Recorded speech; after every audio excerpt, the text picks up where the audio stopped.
40,000-ийн атман гялгаралтаа.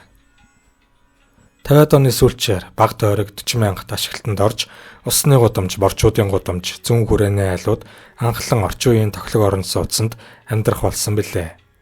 Гэхдээ 40,000-тад нийслэл хүрээнээс удан дамжсан элит гэхээсээ илүү намын дарга даанлууд амьдрах нь их байв.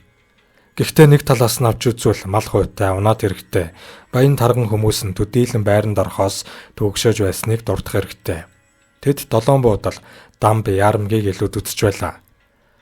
Монголчууд нэг хэсэг нь хот суурингийн боловсон байдлаар аж төрөх болсон.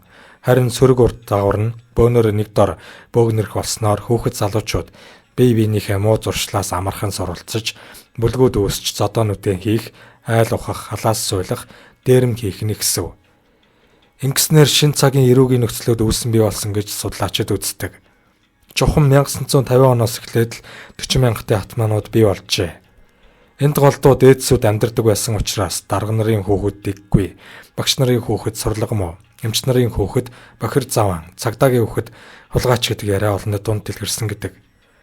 Гэмт хэргийн шалтгаан нөхцөлийг судалдаг мэргэжилтнүүдийн тогтоосноор 40,000-ийн атмануудыг гэмт хэргийн шинжээр нь дэлбэчин буюу орон байрны хулгайч, гонио буюу халаасны хулгайч, яаги буюу хүчин гаж дунтнууд, сэхэтний алдаа буюу заллин мэхлэгч гэх зэргээр ялгаж салгадаг байж.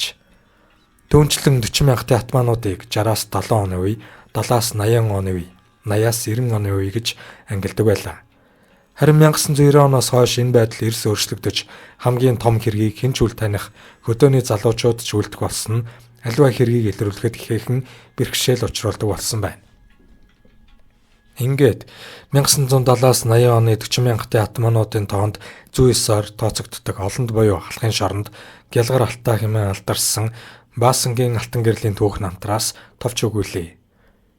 Тэрээр 1970-аад оны ихээр өөрийн гэсэн дэлбэчдийн бүлэгт нэг хэсэгтээ алдаршж байсан боловч нэг үйлдэлээ 5 удаа давтан үйлдснээс 16 наснда аавын хаалга татаж цагаан толгой, бэрлэг, зүүн хараа, майнт зэрэг хамгийн амьдрал нөхцөл хүнд шоронгуудаар 10 гаруй жил ял эдэлжээ. Тэрээр хорхоос суллагдахдаа хорих ял эдлэх үеийнхээ шоронгийн дарга байсан хошооч нацаг хурандаа эдэр мөх харцаг нараас хамт олондоо хайрлагддаг тусч сэргэлэн цаваа ажилд үнд шудрах гимбурууга бүрэн ойлгож засрал хүмүүжлээ бүрэн олсон гэсэн тодорхойлолттой суллагдсан байдаг. Гэвч тэрээр бэрлэгт ял эдэлж байхдаа хурандаа эдэр мөхийн тогооч хийж түүний хүнсэнд хэрэглэх хоньны махыг зэрэгэлдээ эсгийн журам хийдэг хоригдол луу байж өгөгчд өгч нохоо махаар сольж хөлсөнд нь хамтлаа бараа шиг самагон уудаг байсан гэдэг. Хаяа хөдөлмөрийн тулдаан зарлах үед хамгийн хэцүү гэгддэг булхаанд явж өдрийн төлөвлөгөөгөө 200-аас 1000% биелүүлдэг байсан гэж. Гэхдээ энэ нэлээд нооттой. Тэрээр нэг үе Хадбаатар аврагтай хамт ял эдэлж байсан бөгөөд өглөө 5 цаг үед босч хадаа аврагыг сэрээгээд хулгайчаа эртгэн гарч ялаа хийгээд эртгэн ирж амархаа бод хийгээд түүний хайнгийг булхаанд нь хөллөж өгөөд уулын оройроо дагуулад явдаг байж. Хадаа авраг булхаанд татсан бүдүүн гуайланг сайн мэхэлж чадаагүйгээс салан баавгаан үлгэрээр модоо цувуулж явхаагаад хайсан гуайланг нь гялгар алтаа хоосон булхаанд атсаар ирдэг байж. Тэгээд тэр наряд бичдэг хоригдлуудтай мөрөөдө тоглож өрөнд оруулаад 5-аас 10 куб/метр мод нэмүүлж чичүүлээд ажилд сайн гих үнэлгээ авдаг байжээ. Мөн тэр шоронд мөнгө цуглуулах гихчийг ёстой үзүүлж өгдөг байж. Үүнд нь нөгөө л 40,000-ийн атман гэдэг алдар нь нэмэр болсон байж таарна. Нэг удаа Монгол улсын гавьяат чекист Ванчин сүрэнгийн санаачлагаар Монголын бүх шоронгийн хамгийн засаршгүй алтнуудыг ялгаж салган зүүн хараагийн 20 ангид ялгааны шорон гихчийг байгуулахад бэрлэгийн шоронгоос 200 орчим хоригдол очжээ. Энэ үед гялгар алтаа бэрлэгээс очсон бөгөөд засангийнх нь нэгжлэг хийх үед түүний годсны завсраас 6,000 төгрөг гарсан гэдэг.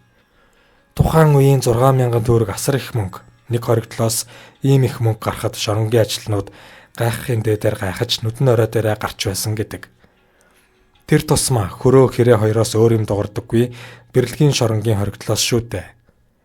Тэрээр зүүн хараад байхдаа авраг хадааг урд нь утгалж ял нэмүүлсэн халахын хар химээх толгойдын гомт аваа гэгч овгор эрийн гарыг хугам өшгөж бөөн дүүлэн дэгдээснээс гадна удаадаараа мөрөөдө тоглосон хэрэгээр ял нэмүүлж майнт руу очигджээ.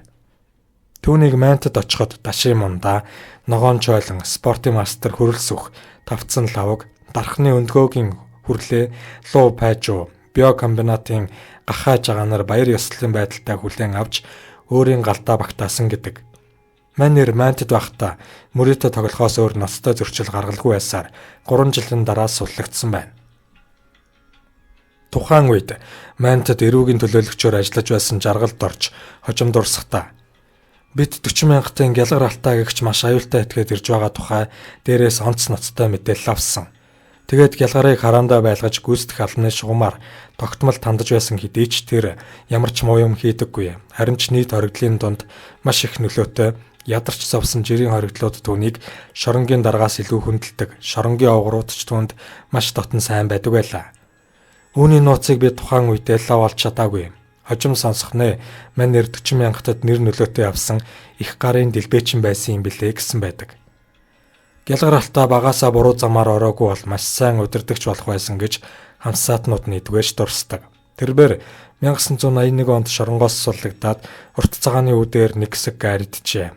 Тэр үед түүнтэй хамт 24-р сургууль сурж байсан 2 охин тааралдаад Баасангийн алтан гэрлээ гэж дуудахад огт харахгүй байсан мөртлөө нэг хулиган гялгараа гэж хашаангууд сэрт хийдэл харж байсан гэдэг.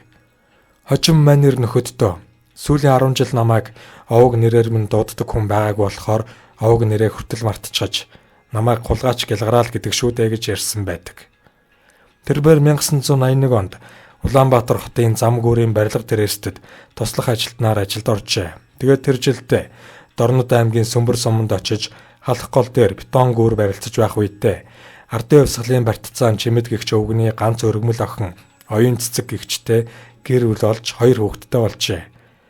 Ингээд Улаанбаатар хотын төмөр замын байранд амьдарч байгаад 2001 онд өвчнөө учир нас оржээ.